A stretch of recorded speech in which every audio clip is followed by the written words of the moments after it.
ഡിന്നി, അയോധ്യ സംഭാവന കൊള്ളയിലും ഈ ഡൽഹിയിലെ CJP സമരത്തിൽ വിദ്യാർത്ഥികൾക്ക് നേരെ ഉണ്ടായ പോലീസ് മർദ്ദനത്തിലും 16 ദിവസം പാർലമെന്റിൽ പ്രത്യക്ഷപ്പെടാതിരുന്ന മിണ്ടാതിരുന്ന ആഭ്യന്തരമന്ത്രിയാണ് ഇപ്പോൾ ഈ വന്ദേ മാതരത്തിന്റെ കാര്യത്തിൽ സോണിയാഗാന്ധിയും രാഹുൽ ഗാന്ധിയും വിമർശിച്ച് രംഗത്ത് വന്നിരിക്കുന്നത്. BJPയുടെ ഈ രാഷ്ട്രീയ പ്രചാരണം ഈ നാട്ടിൽ ഓടുമെന്ന് കരുതുന്നുണ്ടോ? അത് നമുക്കതിനെക്കുറിച്ച് ചർച്ച ചെയ്യാം. പക്ഷെ ആദ്യം ഞാൻ എനിക്ക് കുറച്ച് ക്ലാരിഫിക്കേഷൻസ് കൊടുത്തിട്ട് ഞാൻ വരാം. ശ്രീ ഗോപികൃഷ്ണൻ, നേരത്തെ ശ്രീ കാരശ്ശേരി മാഷ് പറഞ്ഞു, അതായത് ഈ ബില്ല് കൊണ്ടുവന്നത് അല്ലെങ്കിൽ ഇങ്ങനെ ഒരു വിവാദം കൊണ്ടുവരുന്നത് ഈ അയോധ്യ പ്രശ്നം മറയ്ക്കാൻ വേണ്ടിയാണ്. എൻ്റെ ബഹുമാനപ്പെട്ട കാരശ്ശേരി മാഷിൻ്റെ അങ്ങയുടെ എല്ലാ ബഹുമാനം കൊണ്ട് നിലനിർത്തിക്കൊണ്ട് തന്നെ പറയട്ടെ, ഞാൻ അങ്ങയുടെ എല്ലാ ഇത് കേൾക്കാറുണ്ട്, അങ്ങനെയുള്ള ബഹുമാനമുണ്ട്. കേന്ദ്ര സർക്കാർ ഒക്ടോബർ 1 2025 ഒക്ടോബർ 1 2025 ക്യാബിനറ്റ് മീറ്റിംഗിലാണ് ഒരു വർഷത്തെ സെലിബ്രേഷൻസ് 150 വർഷം ഈ വന്ദേ മാതരത്തിന്റെ സെലിബ്രേഷൻസിന് ഡിസിഷൻ എടുക്കുന്നത്. അത് കഴിഞ്ഞ വർഷം, അതായത് നവംബർ 7 2025 തൊട്ട് ഈ വർഷം നവംബർ 7 2026 ഒരു വർഷം നീണ്ടു നിൽക്കുന്ന ആ സെലിബ്രേഷന്റെ ഭാഗമായിട്ട് പൂർണ്ണ രൂപത്തിൽ വന്ദേ മാതരം പാടണം, അങ്ങനത്തെ രീതിയിലേക്കുള്ള സെലിബ്രേഷൻ കൊണ്ടുപോകും. 7 നവംബർ 2025 പ്രസക്തി എന്താണെന്ന് അങ്ങേക്ക് തന്നെ അറിയാം. 1875 7 നവംബറിലാണ് ഇത് ആദ്യമായിട്ട് വരുന്നത്.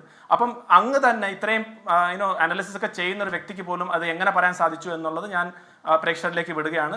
അതിനകത്ത് കൂടുതൽ പറയാനില്ല. പിന്നെ രണ്ടാമത്തെ, ശ്രീ അനൂപ് പറഞ്ഞു ഞാൻ എന്തോ വർഗീയമായിട്ടുള്ള രീതിയിൽ നിന്ന് ഞാൻ പറയാത്ത കാര്യം ഞാൻ പറഞ്ഞു എന്ന് അദ്ദേഹം തന്നെ അസ്യൂം ചെയ്തങ്ങ് പറയുകയാണ്.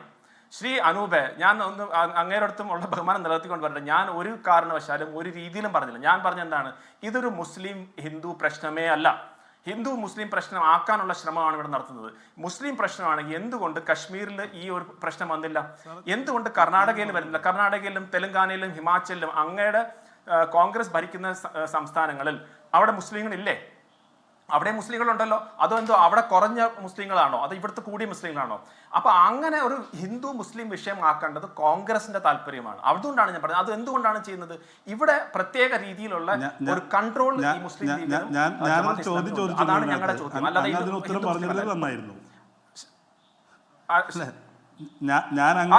ആ ചോദ്യത്തിലേക്ക് തന്നെയാണ് വരുന്നത് ശ്രീ അനൂപ്. ഞാൻ പറയാം, ഞാൻ ആ ചോദ്യത്തിലേക്ക് തന്നെ വരാം ശ്രീ അനൂപ്. ഞാൻ ആ ചോദ്യത്തിലേക്ക് അങ്ങയുടെ ചോദ്യത്തിലേക്ക് തന്നെ വരുന്നു. അങ്ങയുടെ ചോദ്യത്തിലേക്ക് ഞാൻ വരുന്നു. അതിനും കൃത്യമായിട്ട് തന്നെ പറയാം. അതിന് മുൻപ് ഒരു കാര്യം കൂടെ പറഞ്ഞിട്ട് ആ ചോദ്യത്തിലേക്ക് തന്നെ ഞാൻ വരും. ഇനി ഇവിടെ തന്നെ കോൺഗ്രസിന്റെ ഒരു നേതാവ് പറയുകയാണ്, ഞങ്ങൾ രാജ്യത്തോട് മാപ്പ് ചോദിക്കുന്നു. AICCയിൽ ഹെഡ്ക്വാർട്ടേഴ്സിൽ പൂർണ്ണ രൂപത്തിൽ വന്ദേ മാതരം പാടിയതിന് കേരളത്തിൽ നിന്നുള്ള ഒരു നേതാവ് മാപ്പ് ചോദിക്കുകയാണ്, അതായത് രാജ്യത്തോട്. ഞാൻ ചോദിക്കുന്ന ആ നേതാവ് ഇന്നേക്ക് 100 വർഷം മുൻപ് കേരളത്തിൽ ഹിന്ദുക്കളും മുസ്ലിങ്ങളും ക്രിസ്ത്യാനിയായിട്ടൊക്കെ ഒരുമിച്ച് നിന്ന് വന്ദേ മാതരം പാടിയതിന് ജയിലിൽ പോയതിനും അവർക്ക് പെനാൽറ്റി അടിച്ചു കൊടുത്തതിനും ബ്രിട്ടീഷുകാർ ചെയ്ത് അവർ ഇന്ന് ജീവിച്ചിരിക്കുക, അല്ലെങ്കിൽ അവർ തിരിഞ്ഞു നോക്കും, എന്താ നോക്കുന്നത്, ഞങ്ങൾ എന്തിനു വേണ്ടിയാണ് ജയിലിൽ പോയെന്ന് അവർക്ക് ചോദിക്കുക. അവരോടാണ് മാപ്പ് പറയേണ്ടുള്ളത്. 1905 ബ്രിട്ടീഷേഴ്സ് ബാൻ ചെയ്തിരുന്നു വന്ദേ മാതരം. പൂർണ്ണ രൂപത്തിൽ പാടാനോ അല്ലെങ്കിൽ വന്ദേ മാതരം പേര് പോലും പറയാൻ പാടില്ലായിരുന്നു. അങ്ങനെ ശ്രീ അനൂപിന് പറയാൻ പറ്റുമോ ഒരു ഹിന്ദുവോ ഒരു മുസ്ലിമോ ഒരു ക്രിസ്ത്യാനിയോ വന്ദേ മാതരം പാടിയതിന്റെ പേരിൽ ജയിലിൽ പോയിട്ടില്ലെന്ന് അങ്ങേക്ക് പറയാൻ പറ്റുമോ? അപ്പൊ 1937 വരെ ഒരു പ്രശ്നവും ഇല്ലായിരുന്നു. അന്ന് മുസ്ലിങ്ങൾ പാടില്ലേ? ഇത് അന്ന് മൗലാന ആസാദ് പോലുള്ള ആളുകൾ എന്താ, അവർക്ക് ഖുറാനെ കുറിച്ച് അറിയത്തില്ലേ? അവർക്ക് അറിവില്ലാത്തവരാണ്, അവരും പാടിയിരുന്നു. അവിടാണ് ഞങ്ങൾ നേരത്തെ പറഞ്ഞ ആ രാഷ്ട്രീയം, അന്നത്തെ മുസ്ലിം ലീഗ് രാഷ്ട്രീയം കൊണ്ടുവന്ന വിഭജനത്തിന്റെ രാഷ്ട്രീയം കൊണ്ടുവന്ന അത് തടയാനാണ് ഞങ്ങൾ വീണ്ടും പറയുന്നത്. വേറെ ഒരു സംസ്ഥാനത്ത് പ്രശ്നമില്ല, കേരളത്തിലെ പ്രശ്നം മാത്രമാണ്. അവിടാണ് എന്താണ് കേരളത്തെ പ്രത്യേകത? ഈ പ്രത്യേകത. ഇനി അങ്ങയുടെ ചോദ്യത്തിന് ഞാൻ കൃത്യമായിട്ട് ഉത്തരം പറയാം. അങ്ങയുടെ ചോദ്യത്തിന് ഞാൻ കൃത്യമായ ഉത്തരം പറയാം. ശ്രീ അനൂപ്, എന്റെ റെജിമെന്റ്, ഞാൻ ആർമിയിൽ ഉണ്ടായിരുന്ന സമയത്ത് എന്റെ റെജിമെന്റ് രാജ്പൂത് റെജിമെന്റ് ആയിരുന്നു. ആ രാജ്പൂത് റെജിമെന്റിന്റെ വാർ ക്രൈ എന്ന് പറഞ്ഞാൽ ഹനുമാൻ ബോൾ ബജറംഗ് ബലി കി ജയ് എന്ന് വിളിച്ചുകൊണ്ടാണ് ഞങ്ങൾ പോയിക്കൊണ്ടിരുന്നത്. ഞങ്ങൾ സല്യൂട്ടേഷൻ ചെയ്തത് രാം രാം എന്ന് പറഞ്ഞിട്ടാണ്. ശ്രീ അനൂപിന് അറിയോ, നമ്മുടെ കേരളത്തിൽ നിന്നുള്ള മുസ്ലിങ്ങൾ പോലും ആ ബറ്റാലിയനിൽ ഉണ്ടായിരുന്നു. അതായത് രാജ്പൂത് റെജിമെന്റ് എന്ന് പറഞ്ഞ റെജിമെന്റിനകത്ത് മുസ്ലിങ്ങൾ അവരും പറയുന്നത് ബോൾ ബജറംഗ് ബലി കി ജയ് എന്ന് പറഞ്ഞിട്ട് അല്ലെങ്കിൽ രാം രാം പറഞ്ഞിട്ടാണ്. അതിന്റെ കാരണം എന്താണെന്നറിയോ?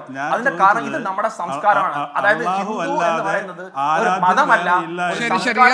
സാമ്രാജ്യത്വ വിരുദ്ധ പോരാട്ടത്തിലെ വലിയ ശബ്ദമായി ബങ്കിം ചന്ദ്ര ചാറ്റർജിയുടെ ഈ വന്ദേമാതരം ഉണ്ടായിരുന്നു എന്നത് സത്യം. പക്ഷേ അതിനുശേഷം സ്വാതന്ത്ര്യാനന്തരം ഇന്ത്യക്കൊരു ഭരണഘടനയുണ്ട്. ആ ഭരണഘടന നമുക്ക് നൽകുന്ന അവകാശങ്ങളും ഉറപ്പുകളുമുണ്ട്. അതിലേറ്റവും വലിയ തിളങ്ങുന്ന അതിന്റെ അന്തസത്തയായി നിൽക്കുന്നത് മതേതരത്വമാണ്.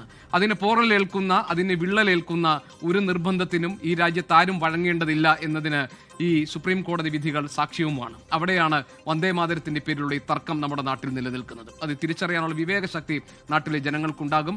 അതിനപ്പുറമുള്ള നിയമപരമായ കാര്യങ്ങൾ ആ കോടതിയിലെ വ്യവഹാരങ്ങളായി നിൽക്കട്ടെ.